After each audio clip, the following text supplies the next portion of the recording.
Welcome back to ESBR Boxing's YouTube channel. This is a video all about Oleksandr Usyk after beating Tyson Fury for the second time by a unanimous decision this time, 116, 112 on all three judges' scorecards. Yeah, this video is centered around what could happen next for the great Ukrainian.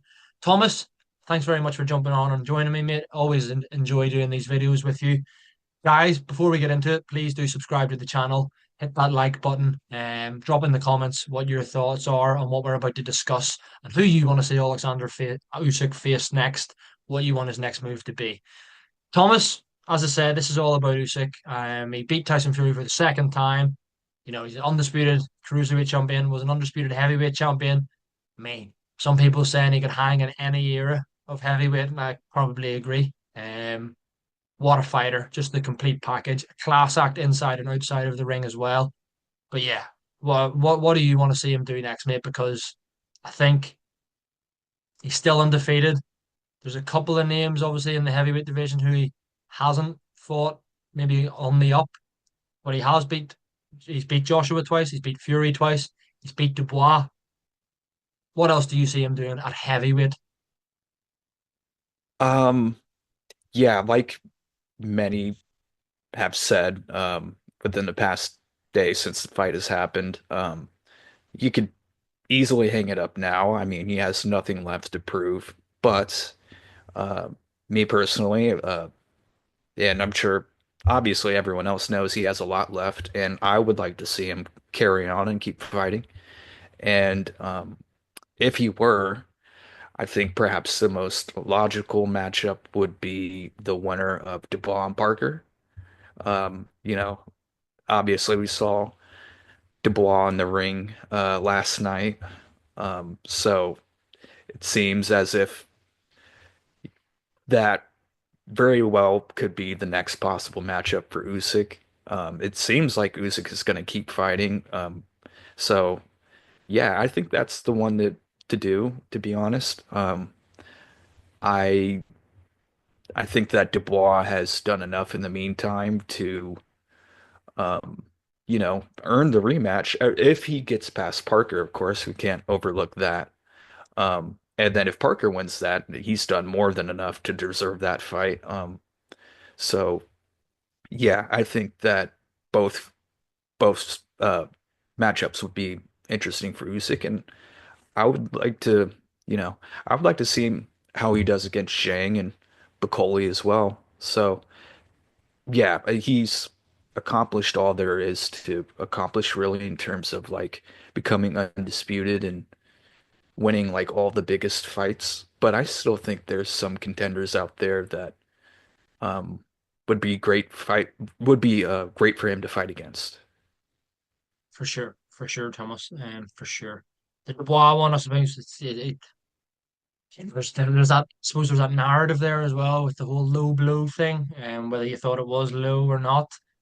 I mean, if you just take that away, see if that low blow didn't happen or that whatever it was, like Usyk won every round, so it was convincing victory over Dubois. Yes, since that defeat, Dubois has knocked out Jarrell Miller in the final round.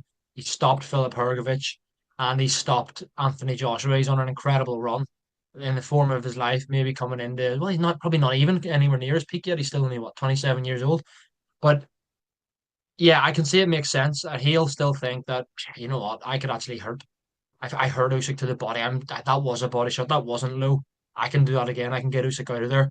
Similarly, if you're Usyk, you're probably thinking, I mean, it was a low blow, and I won every second of the rest of the fight against you. Yeah, I'll take that, no problem. Again, it depends on what happens on Feb 22nd. If Joseph Parker's to beat, um, if Joseph Parker's to beat Dubois, then there's some fresh meat for Usyk as well. I think, Joe Parker, a fast heavyweight, not as big a puncher. Yeah, decent heavyweight, but I mean, I would favor Usyk to beat him. He's also in brilliant form. I think that's the logical step, the winner of that one. But as you correctly mentioned, mate, there's a few names out there. Just I know Fury is the biggest heavyweight in terms of size and stature, like in 20 stone or whatever. But like, yeah, he's in his 40s now. But Zhang's a big guy. He's a southpaw, so that would be an intriguing one. But Coley is a man mountain and looked amazing against Jared Anderson last time out. I think that's an intriguing one. He's like a bully. He kind of fights like a bully. Would you be able to move him? Be interesting. Would Usyk be able to keep him off for 12 rounds? Who knows? Then obviously, I mean, you've got your Caballal still hanging about there as well, I suppose. Um, I would favor Usyk to beat him as well. I still favor Usyk to beat everybody.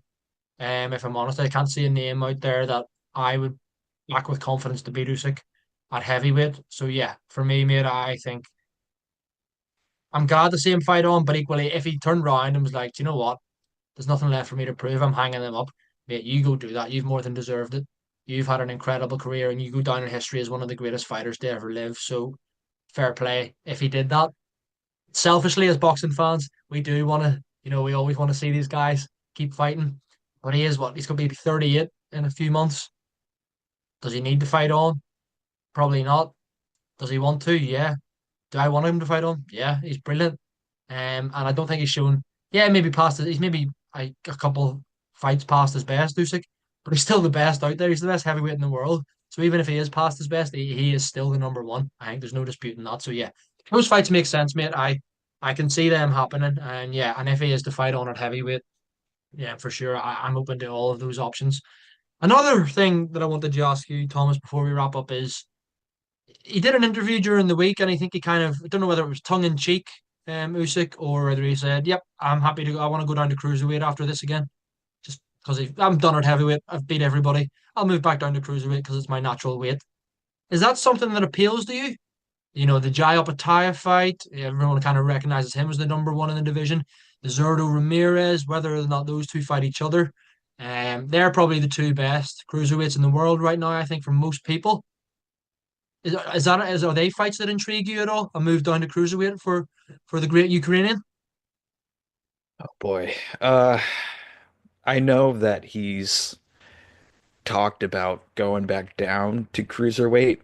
I'm not really sure how much I like that idea, to be honest.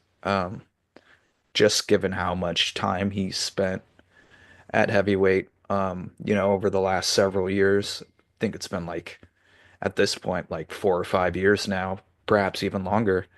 So for him to actually like have to make the cruiserweight limit, I'm not sure what he walks around at, to be honest. But obviously it would be, I mean, I would assume it would be harder for him to do that in his late 30s um, than it was, 5, 6 years ago. So, yeah, I mean, if he were to drop down and then say Apataya wins again, say Apataya and Zerto do fight and Apataya wins, and then that fight happens. I love that. Well, it's a great matchup on paper, Like I would have loved to see like the prime like cruiserweight Usyk like before he moved up to heavyweight fight Apataya. So on paper it's a great matchup, but I just don't really like that for Usyk moving down in weight against a big puncher like Apataya. Um, so yeah, it's an interesting one, but I'd say just fight at heavyweight or probably just hang it up. Yeah, yeah, for sure, mate. I mean, I don't see it ever. I don't see it happening. I don't know whether it was a tongue in cheek thing or what it was. I don't.